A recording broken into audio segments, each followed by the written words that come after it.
tetap memang kami berkonsisten dengan teman-teman bahwa jangan sampai melebihi dari 2 bulan, dan 2 bulan itu akan jatuh pada tanggal 9 Agustus besok.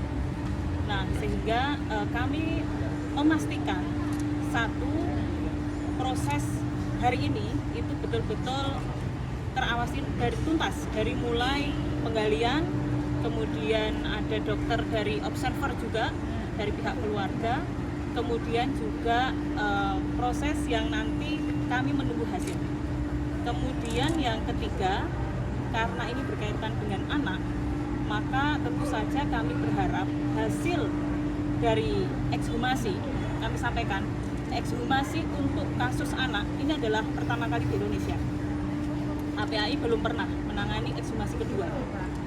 Biasanya ekshumasi pertama, tapi ini adalah kedua. Dan ini sesuatu yang tidak wajar, sehingga kami sangat berharap baik kepolisian ataupun para dokter forensik betul-betul menegakkan kebenaran dan sungguh-sungguh dalam melaksanakan. Kami sudah mengupayakan dari mulai sejak tadi malam sampai hari ini pengawasan dan lain sebagainya. Kami ucapkan terima kasih pada teman-teman yang kompak semuanya, lintas lembaga negara dan juga teman-teman dari kuasa hukum. Terima kasih. Kalau dari Komnas HAM, ya permintaan itu kan memang selain dari LNHAM ada surat langsung dari KPAI sebagai perwakilan, karena kami meminta KPAI sebagai tim feature ya, karena kita bicara, sehingga kemudian KPAI berkirim surat, Komnas HAM juga berkirim surat ke Kapolri untuk meminta estimasi. Itu sekitar 3-4 minggu yang lalu, dan kami juga nggak menyangka, tapi memang kami ada agenda ke Padang karena kami ingin mengumpulkan bukti-bukti yang pertama, yang kedua juga mengumpulkan meminta keterangan saksi terkait kematian Afif. Ya, terkait kematian Afif, bagaimana proses anak Afif, AM anak AM ya, terkait kematian anak AM, bagaimana proses dia meninggal dan kemudian siapa yang melihat terakhir, ini yang kami lakukan. Bahkan hari ini pun kegiatan kami itu, jadi sebenarnya. Tapi kemudian kemarin ketika kita udah berencana berangkat, ternyata alhamdulillahnya surat kita dijawab pada ekshumasi. Jadi kita akan tetap mengawal seperti apa yang dikatakan oleh rekan kami Mbak Dia dari KPAI, bahwa proses ini akan kami kawal dan kita akan tunggu komitmen Polri 4-5 minggu ke depan, atau komitmen dari dosen dokter forensiknya. Nah, kalau nanti terjadi misalnya hasilnya ada manipulasi yang dilakukan oleh Polri, maka kita akan mengawal dan meminta adanya peradilan bagi para pelaku yang melakukan dugaan tindakan penyiksaan terhadap AM. Gitu. Pak, dari hasil investigasi Komnas HAM sendiri, Pak, selama ini ada tidak Pak terlihat atau terbukti ada unsur penganiayaan atau pingsan? Kalau di 18 orang itu terbukti ya. Nah, ini yang kita lagi masih mendalami sedetail-detailnya terkait dengan anak AM ini, karena bagaimanapun juga kita nggak mau gegabah ya.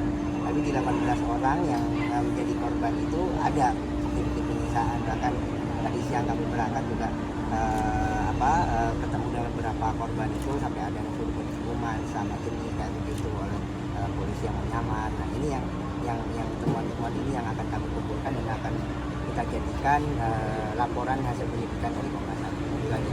Pak, untuk kajian dari Komnas HAM apakah sudah ada mengarah kepada tindakan yang khusus kepada anak-anak ini, mengarah kepada pelanggaran HAM atau bagaimana, Pak? Kalau dugaan pelanggaran HAM, kami tentu harus melihat ini unsur-unsurnya ya secara detail. Tapi memang kemudian dari hasil teman kami sementara memang ada mengarah ke sana. Tapi nanti tentu harus didukung dengan hasil ekshumasi kan gitu. Apakah nanti seperti apa yang dikatakan dokter, ditemukan luka-luka yang memang ini ada unsur penyiksaan di sana. Ini yang harus dibuktikan, dan kita akan menunggu komitmen dari dokter forensik terkait dengan hasil dari Dari sudut pandang Komnas HAM sendiri, kenapa penting ekshumasi dilakukan? Pertama, penting untuk menjawab penasaran masyarakat, yang kedua untuk memenuhi rasa keadilan, karena kan otopsi pertama tidak ada pemberitahuan ke keluarga, hanya keluarga disuruh ngisi inform konsen, tapi kemudian berita acara otopsinya kan tidak diberikan ke keluarga. Bahkan kita sebagai NH tidak mendapatkan sama sekali, sampai hari ini kita tidak mendapatkan sama sekali hasil tidak ada satupun hasil otopsi yang dikasih ke kita, sehingga ini penting didorong untuk menjawab pertama itu tadi rasa keadilan bagi keluarga korban. Bagaimana kemudian kemudian penderitaan dari para korban ini yang dialami, sehingga akhirnya kita buka seterang-terangnya dan hasil-hasil itu dapat dipertanggungjawabkan gitu. Karena kasus ini tidak hanya untuk milik Padang, tapi ini kan sudah menjadi nasional, menjadi milik publik begitu. Oke, harapannya hasil ekshumasi ini bisa menjawab. Iya, harapannya hasil ekshumasi ini bisa menjawab kebutuhan-kebutuhan yang selama kita melakukan investigasi di lapangan itu tadi. Ya. Gitu ya. Dari LPSK silakan. Ya, terima kasih. Kami sudah sejak pagi yang mengikuti proses ekshumasi ini sampai dengan sore hari ini. Tentu kita berharap bahwa proses yang telah berjalan itu bisa berjalan dengan baik dalam rangka untuk mengungkap kebenaran masalah ini. Dan tugas kami juga sebagai LPSK untuk memberikan perlindungan terhadap terlindung yang telah kami terima untuk dilindungi. Ada berapa orang semuanya Pak? Totalnya ada 20 ya, yang sudah dinyatakan menjadi terlindung kami. Pak, Pak, itu ada berapa orang yang sudah dilindungi oleh LPSK, Pak? Totalnya 20 seperti konferensi pers yang pernah kami lakukan di tempoh hari itu ada 20 orang yang bisa dilindungi. Apa pertimbangan LPSK memilih 20 orang itu? Nah, tentu dengan berbagai hal yang telah kami hitung dengan tugas dan tanggung jawab kami untuk melindungi, kan berkaitan dengan pentingnya informasi atau keterangan yang disampaikan, kemudian ada berkaitan dengan analisis medis, dan kemudian berkaitan dengan ancaman yang membahayakan bagi keselamatan. Maksudnya 20 itu ada yang intimidasi Pak ya? Apa bentuk intimidasi? Dan siapa yang melakukan? Kami belum bisa menyampaikan pada saat ini karena prosesnya masih sedang berjalan ya. Tapi memang ada Pak. Ya. Memang ada. Nanti kita akan lihat dulu perkembangannya. Kami sedang mendalami prosesnya. Berapa lama perlindungan ini? Nah, kalau perlindungannya itu kan dalam jangka waktu 6 bulan, masa perlindungannya itu nanti akan bisa diperpanjang kalau memang kebutuhan itu diperlukan. Perlindungan banyak, ada perlindungan fisik, perlindungan PHP, pendampingan dalam proses persidangan, termasuk juga hari ini kan kita juga mendampingi ya para terlibat, termasuk psikologis, medis, dan seterusnya. Pertama di Indonesia, apa sikap KPAI dalam ekshumasi ini mencegah tindakan kekerasan terhadap anak di Indonesia? Kami melihat ini memang ada pelanggaran undang-undang perlindungan anak. Satu, tuntutannya jelas ya, 76C junto 80. Maka dengan para pelaku yang hanya dihukum sidang etik, itu sebenarnya kami berharap ada sidang pidana, dan itu sudah kami sampaikan karena jelas unsur pelanggaran hak anak. Yang kedua, proses itu harus cepat Mas, karena di pasal 59A proses perlindungan khusus anak itu harus cepat, dan ini sudah bertele-tele 2 bulan sejak pelaporan itu saksi itu belum diperiksa atas. Ini ada pilih sengaja atau gimana? Kami akan memastikan betul ya, kalau dalam waktu 2 bulan ini sampai bulan Agustus tidak ada, tentu saja kami akan melaporkan ke tingkat yang tinggi. Tidak, kemarin KPI sudah ke Komisi 3, kemarin sebelum saya berangkat ke sini ke Komisi 8. Jelas ini atensi nanti sampai ke Presiden. Bu, ini kan alasannya belum diproses karena hanya 3 atau hanya beberapa yang mengadu, sementara yang lain tidak mengadu. Ini jadi alasan kenapa belum. Tidak bisa, ada anak saksi juga. Jadi anak-anak yang ada di situ semuanya harus. Paling tidak ada proses pemanggilan. Berarti tidak harus semuanya melapor ya? Ya, tetapi bahwa anak-anak di situ semua harus. Bu, Ini mungkin gantian yang lain. Dari Kementerian Dari KPPA. Ya, kami dari Kementerian PPPA sebenarnya pada prinsipnya sama dengan teman-teman semua dari lembaga negara. Kami mengawal proses ini, ekshumasi, dan ini sebenarnya bukti perjuangan kita untuk kasus anak, dan kami harapkan ini agar dilakukan sedetil dan seteliti mungkin oleh dokter forensik sesuai dengan ahli dan kebidangannya, dan mudah-mudahan sesuai dengan waktu yang sudah ditentukan hasilnya dapat diperoleh gitu. Dan kami berharap apabila memang ada dugaan terjadinya kasus pelanggaran anak dari hasil ekshumasi, tentu kami harapkan agar Undang-Undang Perlindungan Anak bisa diterapkan dan regulasi yang berlaku juga bisa diterapkan pada para pelaku, meskipun itu aparat penegak hukum. PSK, KPAI, Kementerian PPA, Ombudsman, dan keluarga serta kuasa hukum, kemudian Bapak Ibu yang tidak bisa saya sebutkan satu persatu, kemudian teman-teman media yang sudah hadir pada press conference pada sore hari ini. Baik, pelaksanaan otopsi sudah selesai dilaksanakan oleh tim dari PDFMI yang kita laksanakan di RSUPM Jamil Padang dari pukul 9 sampai pukul 14 tadi siang. Dan pada hari ini mungkin dari pihak RSUPM Jamil dan tim forensik akan memberikan beberapa informasi terkait dengan hasil otopsi. Untuk pertama mungkin kami minta dari Pak Dirut RSUPM Jamil untuk memberikan sambutan. Assalamualaikum warahmatullahi wabarakatuh. Yang sama-sama kita hormati Bapak dari Kompolnas, Pak Bemi, Bapak Kapolda Sumatera Barat, staf jajaran, kemudian dari KPAI, LPSK, Komnas HAM, Ombudsman, PPA Kementerian, Kontras, dan keluarga serta kuasa hukum, dan khususnya tim forensik yang melakukan ekshumasi terhadap korban Ananda Alif Maulana. Pertama-tama tentu kami mewakili jajaran direksi Rumah Sakit M. Jamil menyampaikan kepada kita semua pada press conference ini bahwa alhamdulillah kami sebagai Rumah Sakit M. Jamil yang ditunjuk untuk tempat pelaksanaan ekshumasi ini bisa melaksanakan kegiatan ini yang alhamdulillah tadi disampaikan sudah berakhir selesai sampai siang ini. Dan tentunya kami berharap di jajaran tentunya kami di bawah Kementerian Kesehatan tentu ingin melaksanakan kegiatan ini, dan alhamdulillah tadi disampaikan oleh tim dan semuanya alhamdulillah bisa berjalan lancar pemeriksaan ini, dan kita berharap nanti ada keterangan dari ketua tim forensik untuk menyampaikan kepada teman-teman media terhadap proses yang sudah dilakukan ekshumasi di Rumah Sakit M. Jamil.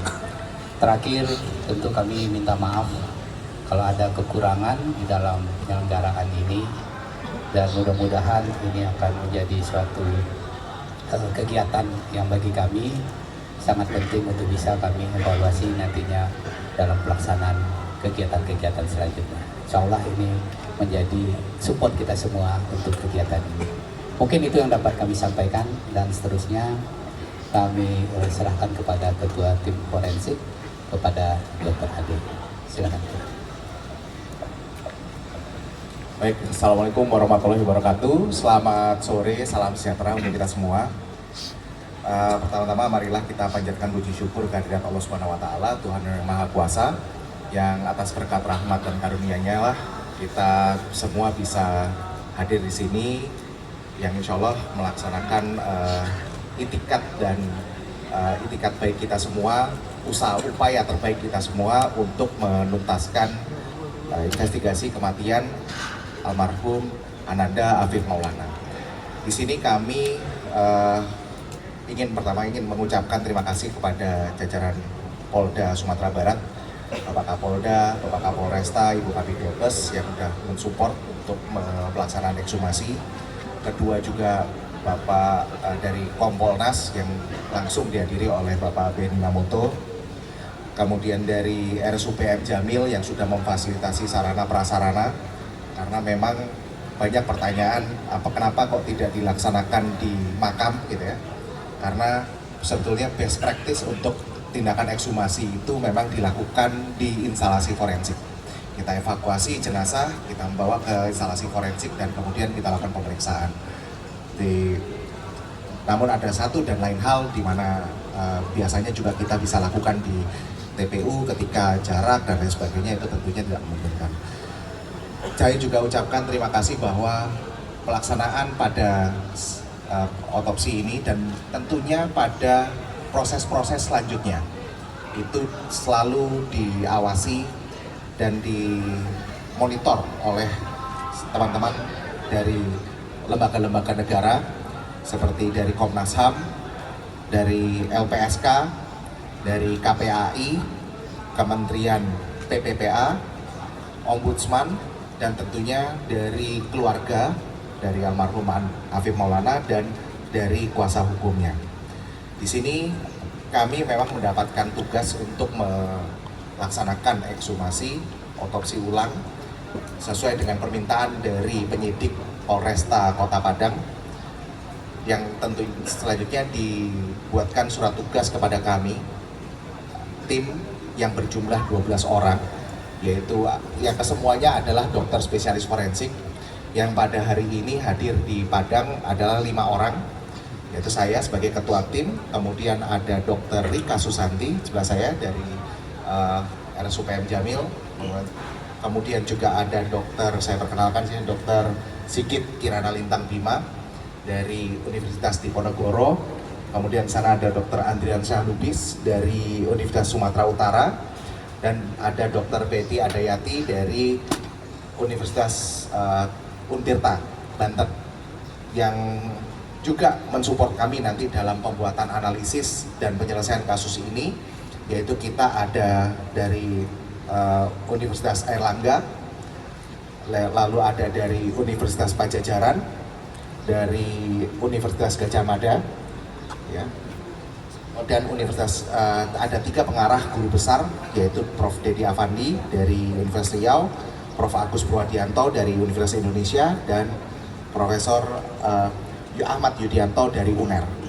Nah, hari ini kami lakukan merupakan satu langkah untuk menegakkan atau mencari atau melakukan investigasi kematian kasus Syahid Ananda Afif Maulana.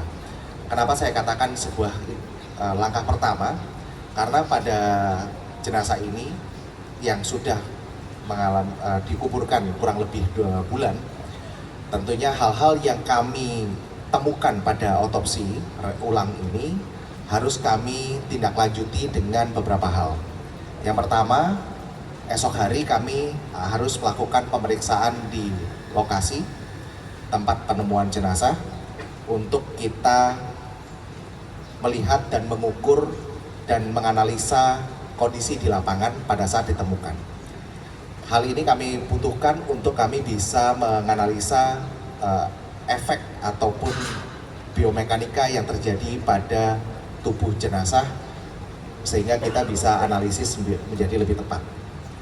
Kedua, kami juga akan melakukan pemeriksaan pada dokumen-dokumen saksi-saksi yang sudah diberikan, agar kita bisa mendapatkan gambaran secara detail bagaimana kejadian itu, dan nanti tentunya kita akan analisa pada apa yang kita temukan pada tubuh jenazah, sehingga kami akan mendapatkan gambaran yang lengkap tentang mekanisme terjadinya perlukaan dan tentunya perlukaan apa yang terjadi pada tubuh almarhum, hingga nantinya mekanisme kematiannya dan cara kematiannya pun bisa kita tegakkan dengan menggunakan keilmuan kedokteran forensik dan mediko legal yang sebaik-baiknya.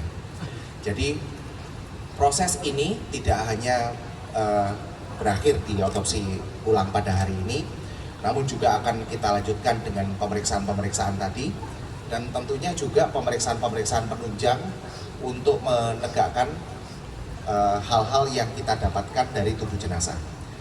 Saat ini kami sudah mengumpulkan ada 19 sampel yang nantinya yang terdiri dari 3 sampel jaringan keras yaitu tulang, dan 16 sampel jaringan lunak yang akan kita lanjutkan untuk pemeriksaan histopatologi forensik dan pemeriksaan diatom atau ganggang.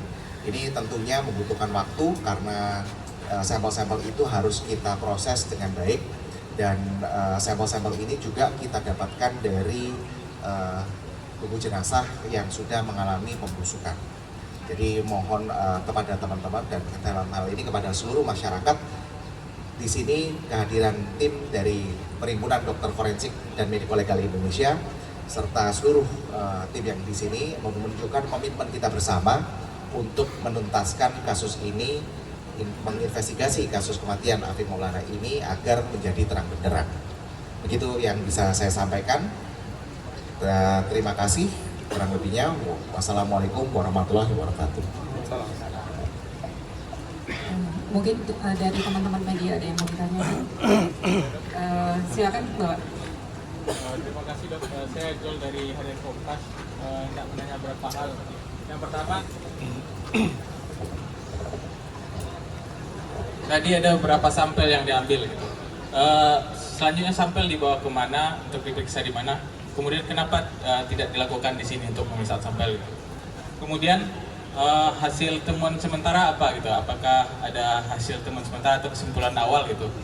Kemudian kapan hasil finalnya keluar gitu? Terima kasih.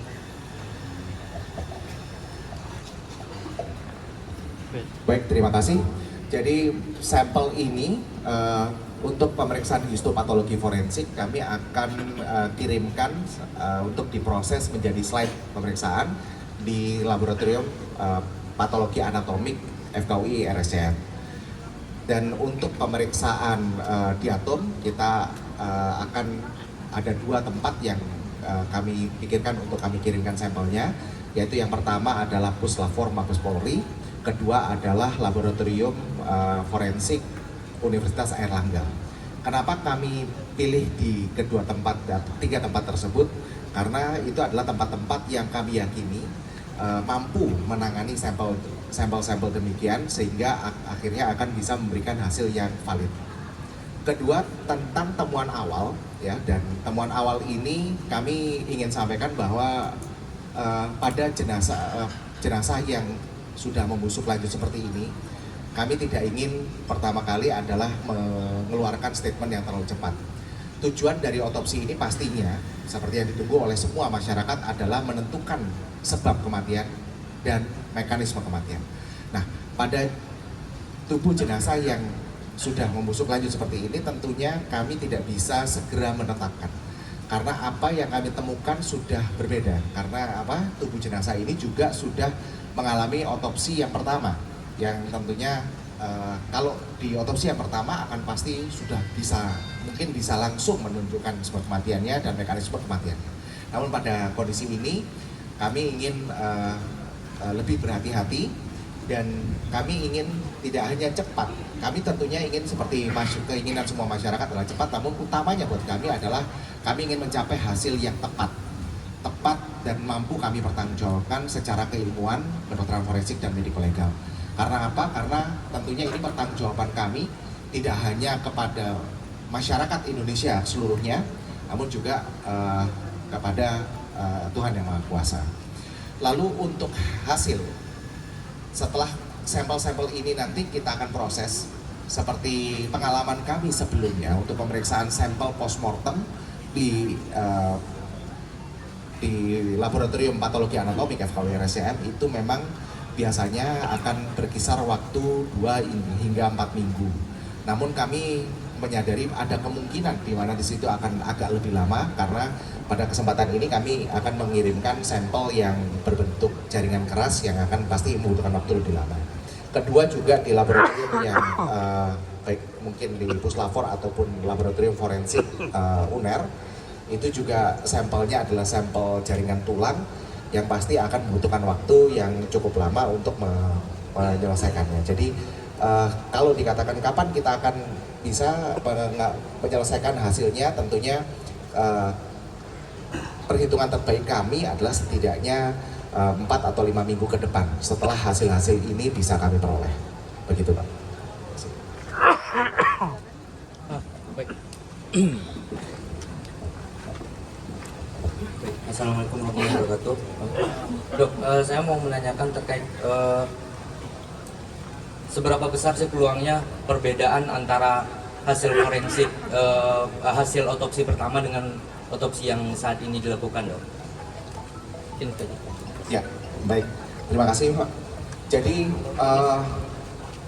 kami dalam hal ini saya ingin sampaikan bahwa tim PPPDFMI Perhimpunan Dokter Forensik dan Mediko Legal Indonesia ini kami hadir dan kami ingin bersikap dan kami ingin menunjukkan sikap netral kami, imparsial, tidak memihak. Maka kami terus terang saya pribadi dan tim di sini juga kami belum melihat hasil dari yang pertama. Kalau dikatakan apakah ada perbedaan, Saya tidak tahu, tidak bisa menjawab ke sana. Namun kami ingin menunjukkan bahwa ada hal-hal yang ingin kami jawab yang menunjukkan keraguan-keraguan dari masyarakat. Seperti pertama, bagaimana terjadinya mekanisme terjadinya perlukaan itu sendiri, hingga terjadinya perlukaan, hingga menimbulkan kematian, akibat kematian. Nah, ini yang sebetulnya harus kami lakukan pemeriksaan secara forensik, secara menyeluruh. Makanya dalam hal ini kami tidak hanya memeriksa jenazah, namun kami juga memohon dukungan dan izin dari pihak Polda Sumatera Barat dan seluruh pihak kami untuk memeriksa lokasi kejadian, lokasi penemuan jenazah, dan memeriksa dokumen-dokumen yang berisi keterangan-keterangan saksi yang melihat kondisi, melihat kejadian, melihat apa yang terjadi pada Ananda almarhum Afif Maulana. Hal ini nantinya kita akan analisa sehingga kita akan bisa mendapatkan gambaran yang menyeluruh bagaimana mekanisme perlukaan itu terjadi hingga akhirnya menimbulkan kematian dari saudara Afif Maulana. Jadi seperti itu Pak. Jadi kami kalau dikatakan apakah akan berbeda, saya tidak tahu. Namun tentunya saya bisa melihat apa yang kami periksa pada tubuh jenazah yang sudah membusuk lanjut itu tentunya pasti akan memberikan gambaran yang cukup berbeda dengan pemeriksaan awal ya, ketika jenazah itu masih segar. Hal-hal pun yang kami tadi sampel-sampel yang sudah kita ambil juga pastinya kita upaya terbaik kita untuk kita periksa. Namun kami pun juga tidak menutup kemungkinan bahwa nantinya juga akan bisa saja tidak terjadi, tidak memberikan hasil karena kondisi jenazah yang memang sudah membusuk lanjut. Demikian Bapak. Masih ada? Ya, silakan Pak. Saya Fandi dari kantor Berita Antara. Besok kan ada rencana untuk melihat tempat kejadian. Sementara saat ini lokasi kejadian sudah sangat berbeda dengan kondisi awal. Bagaimana nanti, apakah tidak akan mempengaruhi hasil dari pemeriksaan di lapangan? Terima kasih. Terima kasih. Ya, kami pun juga mendapatkan informasi yang demikian ya. Namun kami tetap akan memeriksa dan melihat di mana lokasi pada saat ditemukannya dan lokasi awal, lokasi ditemukannya, dan itu pun menjadi catatan buat kami bahwa pada saat kami periksa itu yang kami lihat, itu yang kami amati. Dan nanti apakah nanti hasilnya akan mempengaruhi, tentunya apa-apa yang konsisten akan kami laporkan konsisten, apa-apa yang tidak konsisten juga akan kami laporkan tidak konsisten.